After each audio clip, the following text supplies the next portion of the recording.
Di kaki gunung berapi kering yang tanahnya retak dan udaranya membakar paru-paru, berdiri kerajaan vulkanik yang rakyatnya hidup dalam ketakutan akan kemarau abadi. Legenda ini bermula dari kelahiran seorang putri yang diharapkan membawa hujan, namun justru lahir dengan tanda-tanda yang dianggap sebagai kutukan naga api. Kisah Putri Pitaya bukanlah cerita tentang naga yang menyemburkan api penghancur, melainkan tentang bagaimana penampilan luar yang berduri dan bersisik sesungguhnya adalah benteng pelindung bagi hati yang paling lembut dan menyegarkan di dunia. Ini adalah hikayat tentang sisik merah yang turun dari langit untuk memeluk bumi yang dahaga. Raja Ignis dan Ratu Solara telah lama berdoa kepada Sang Pencipta untuk diberikan seorang pewaris yang kuat. Ketika tangisan bayi akhirnya terdengar memecah kesunyian istana batu, kegembiraan berubah menjadi keheningan yang mencekam. Bayi perempuan itu tidak berkulit halus seperti bayi pada umumnya, melainkan memiliki kulit berwarna merah muda terang yang mencolok dengan bercak-bercak hijau tebal menyerupai sisik naga di sepanjang punggung dan lengannya. Para tetua kerajaan berbisik ketakutan, meramalkan bahwa anak ini adalah titisan monster vulkanik yang akan membawa bencana lebih besar daripada kekeringan. Demi melindungi putrinya dari amuk masa yang percaya tahayul, Raja Ignis mengasingkan Pitaya di sebuah menara tinggi yang dikelilingi oleh dinding kaktus berduri. Pitaya tumbuh besar dalam kesendirian, hanya ditemani oleh kadal-kadal gurun dan angin panas yang menderu. Fisiknya tumbuh semakin unik. Rambut hitamnya memiliki ujung-ujung hijau yang kaku, dan matanya memancarkan sorot tajam yang mampu mengintimidasi prajurit terkuat sekalipun. Meskipun penampilannya garang, Pitaya memiliki hati yang sangat rapuh dan merindukan sentuhan kasih sayang yang tidak pernah ia dapatkan. Di balik dinding pengasingannya, Pitaya menemukan bahwa ia memiliki bakat aneh. Setiap kali ia menangis, air matanya tidak menguap oleh panas, melainkan meresap ke tanah dan menumbuhkan tanaman rambat yang aneh. Ia belajar menyembunyikan wujudnya di siang hari dan hanya keluar ke balkon menara saat malam tiba, saat bulan bersinar terang. Di bawah cahaya bulan, kulit bersisiknya yang aneh justru berkilau indah, namun tidak ada satupun manusia yang pernah melihat keindahannya itu. Ia adalah bunga yang mekar dalam kegelapan, menyembunyikan diri dari matahari yang menghakiminya. Penduduk desa di bawah menara sering melihat bayangan Pitaya dan menyebutnya penyihir sisik merah. Mereka menyalahkan setiap badai pasir dan gagal panen kepada Pitaya. Rasa benci tumbuh subur di hati rakyat yang kelaparan, didorong oleh ketidaktahuan mereka. Mereka tidak tahu bahwa setiap malam, Pitaya berdoa agar hujan turun membasahi ladang mereka, doa yang tulus dari seseorang yang bahkan tidak diizinkan menginjak tanah kerajaannya sendiri. Isolasi ini membentuk karakter Pitaya menjadi wanita yang tangguh di luar namun sangat lembut di dalam. Ia membangun, kulit tebal, terhadap hinaan, namun tetap menjaga kemurnian jiwanya.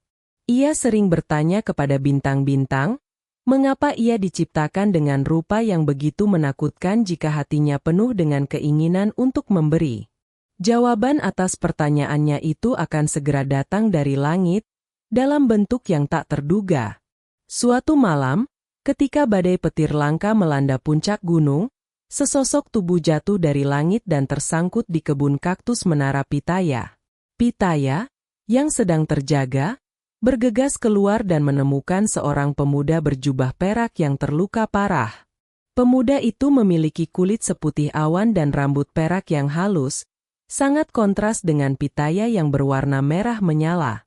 Itu adalah Pangeran Awan, seorang penjelajah dari kerajaan langit yang jatuh karena sayap buatan miliknya patah diterjang badai. Pitaya ragu-ragu untuk menolong, takut pemuda itu akan menjerit ketakutan melihat wajahnya. Namun, rasa kemanusiaannya mengalahkan rasa takutnya. Ia mengangkat tubuh pemuda itu yang ternyata sangat ringan, membawanya masuk ke dalam menara, dan merawat luka-lukanya dengan ramuan dari getah tanaman. Saat pemuda itu sadar, Pitaya bersiap untuk lari bersembunyi ke sudut gelap. "Siapa di sana?" Tanya Pangeran Awan sambil meraba-raba udara.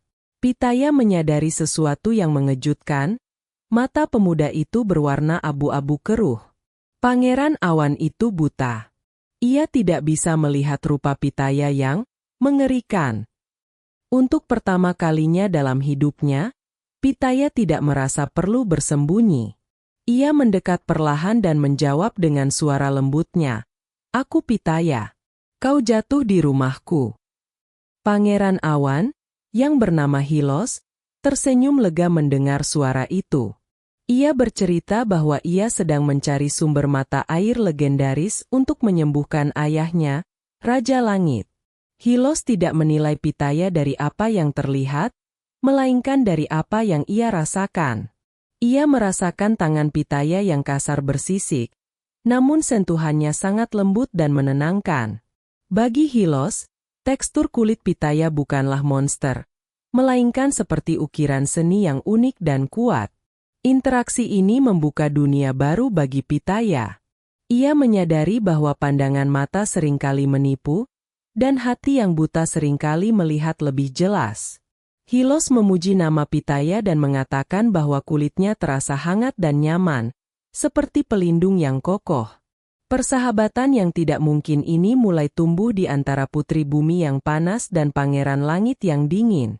Selama beberapa minggu, Pitaya menyembunyikan Hilos di menaranya. Di siang hari, Hilos tidur untuk menghindari panas matahari yang bisa membakar kulit pucatnya, dan di malam hari, mereka menghabiskan waktu bersama di balkon. Pitaya melukiskan keindahan gurun malam dengan kata-kata untuk Hilos, sementara Hilos menceritakan tentang istana awan yang sejuk dan lembut. Mereka adalah dua elemen yang berlawanan, api dan air, tanah dan langit, namun saling melengkapi dengan sempurna. Pitaya mulai merasa percaya diri. Hilos mengajarkannya bahwa sisik di tubuhnya adalah anugerah, sebuah baju zirah yang diberikan Sang Pencipta agar ia bisa bertahan di lingkungan yang keras. Tanpa kulit kerasmu itu, kau tidak akan bertahan di sini, Pitaya. Itu adalah kekuatanmu, bukan kutukanmu, ujar Hilos suatu malam sambil memegang tangan Pitaya. Kata-kata itu meruntuhkan tembok pertahanan diri Pitaya yang selama ini ia bangun. Perasaan cinta mulai tumbuh, sebuah cinta terlarang antara penghuni tanah dan penghuni langit. Namun, kebahagiaan mereka terancam ketika persediaan air di menara mulai menipis. Kekeringan di kerajaan semakin parah, dan rakyat mulai putus asa. Mereka melihat cahaya lampu di menara Pitaya dan curiga bahwa sang penyihir sedang melakukan ritual untuk menahan hujan. Hilos merasakan kegelisahan Pitaya dan menawarkan untuk memanggil hujan dari kaumnya. Namun ia membutuhkan alat komunikasinya yang jatuh entah di mana. Pitaya tahu ia harus keluar dari menara untuk mencarinya, mengambil risiko terlihat oleh penduduk desa. Demi Hilos dan demi rakyatnya, Pitaya memberanikan diri mengenakan jubah dan turun ke dunia bawah yang membencinya. Malam itu menjadi titik balik keberanian Pitaya. Ia bukan lagi gadis yang takut pada bayangannya sendiri, melainkan seorang wanita yang berjuang demi cinta. Ia menyusup ke antara bebatuan tajam, mencari kepingan sayap perak Hilos, sementara obor-obor penduduk desa mulai terlihat mendekat ke arah menara. Bahaya besar sedang mengintai. Pitaya berhasil menemukan kepingan sayap Hilos di tepi jurang, namun saat ia hendak kembali, angin kencang menyingkap tudung jubahnya. Cahaya obor penduduk desa menyinari wajah dan kulit merah bersisiknya. Jeritan, monster, dan penyihir naga menggema di lembah. Mereka mengepung Pitaya dengan tombak dan batu, melupakan bahwa sosok itulah yang selama ini diam-diam mendoakan keselamatan mereka. Hilos, yang mendengar keributan dari atas menara, nekat turun dengan meraba-raba jalan, berusaha menyelamatkan Pitaya.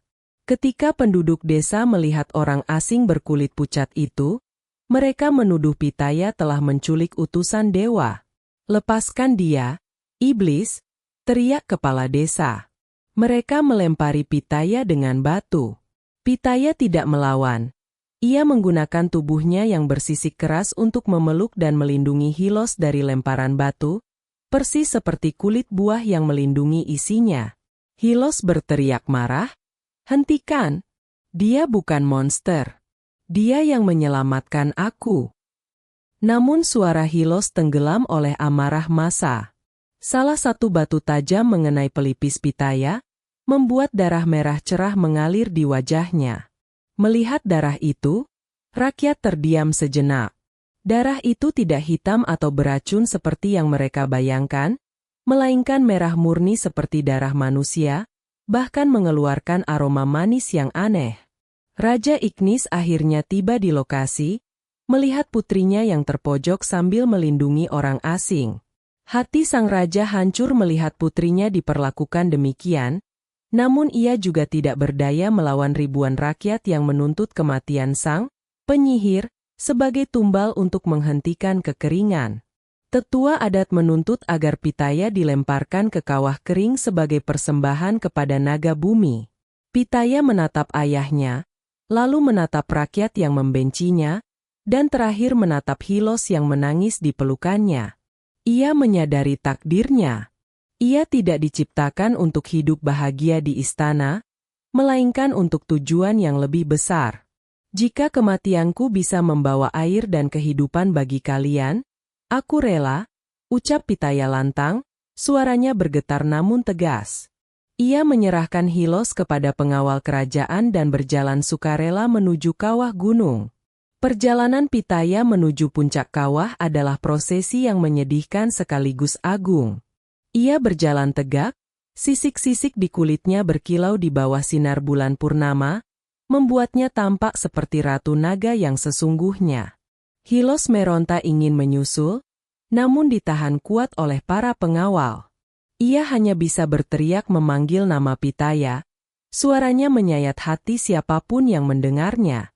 Setiap langkah yang diambil Pitaya terasa berat, namun hatinya semakin ringan. Ia memaafkan rakyatnya yang bodoh. Ia memaafkan ayahnya yang lemah.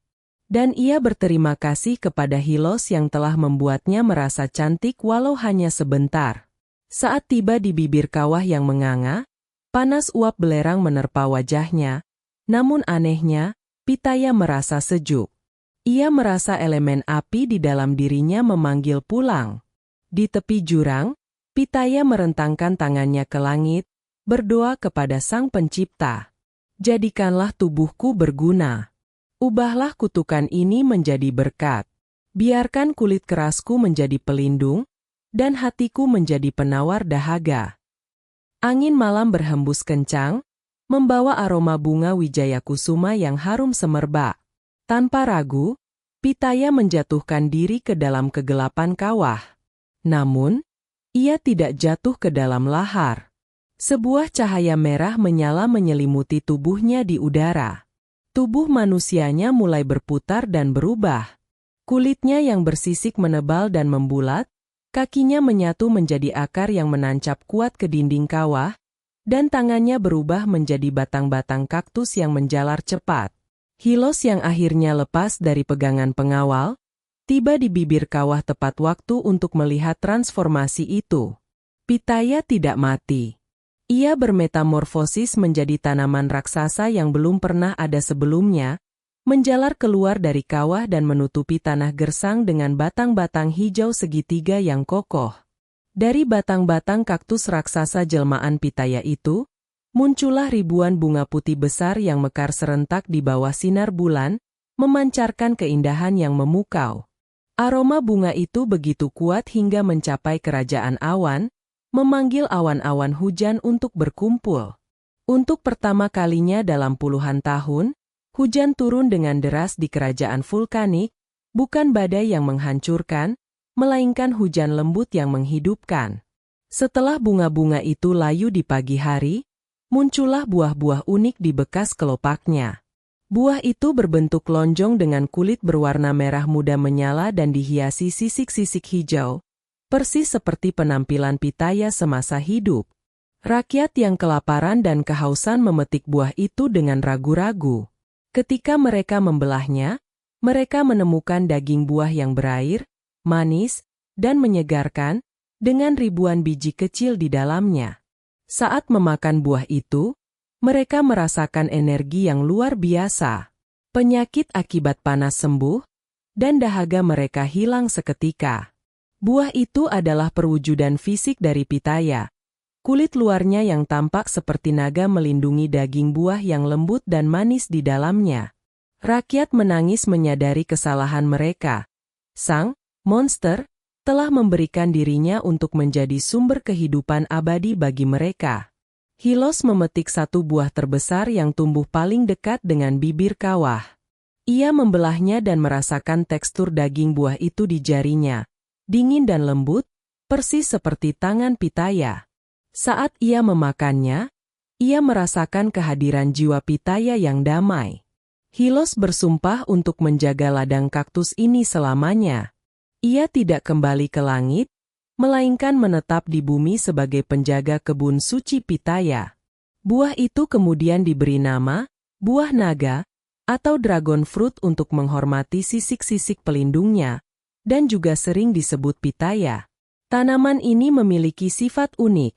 Ia menyukai panas matahari seperti asalnya dari kerajaan api, namun bunganya hanya mekar di malam hari untuk mengenang pertemuan rahasia pitaya dan Hilos. Kabar tentang buah ajaib ini menyebar ke seluruh penjuru dunia. Buah naga menjadi simbol penyembuhan dan keberuntungan. Warna merahnya dianggap membawa hoki dan menolak bala. Orang-orang mulai menanamnya di halaman rumah mereka, percaya bahwa semangat Putri Pitaya akan melindungi rumah mereka dari bahaya dan penyakit. Raja Ignis, yang penuh penyesalan, turun tahta dan menghabiskan sisa hidupnya merawat tanaman-tanaman itu. Ia menyadari bahwa putrinya adalah anugerah terbesar yang pernah ia miliki, yang kecantikannya melampaui standar manusia biasa. Ia mengajarkan kepada generasi berikutnya bahwa jangan pernah menilai buku dari sampulnya, atau buah dari kulitnya. Hilos, dengan bantuan indera perasanya yang tajam, mengajarkan cara terbaik menikmati buah ini.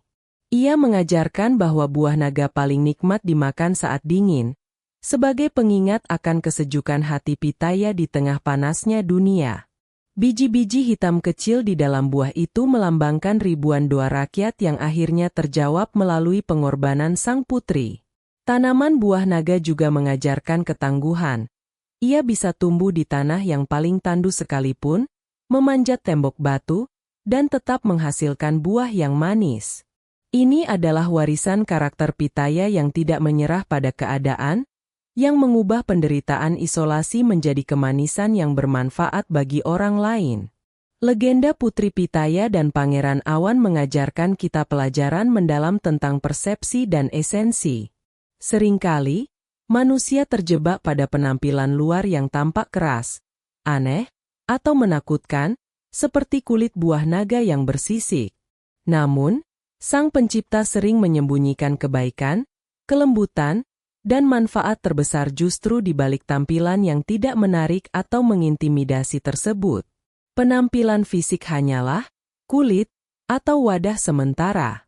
Yang sejati adalah daging buah atau karakter di dalamnya. Pitaya mengajarkan kita untuk berani menjadi berbeda dan menggunakan keunikan kita, bahkan yang dianggap kekurangan oleh orang lain, sebagai kekuatan untuk memberi manfaat. Seperti buah naga yang memberikan kesegaran di tengah gurun, jadilah seseorang yang membawa kesejukan dan kebaikan di tengah kerasnya kehidupan. Cinta sejati, seperti yang dimiliki Hilos, tidak melihat dengan mata, tetapi merasakan dengan hati. Ia mampu menembus lapisan luar yang berduri untuk menemukan kemanisannya. Di akhir cerita, kita diingatkan bahwa kecantikan sejati bukanlah yang terlihat indah di cermin, melainkan yang meninggalkan rasa manis dan kehidupan bagi orang lain setelah kita tiada.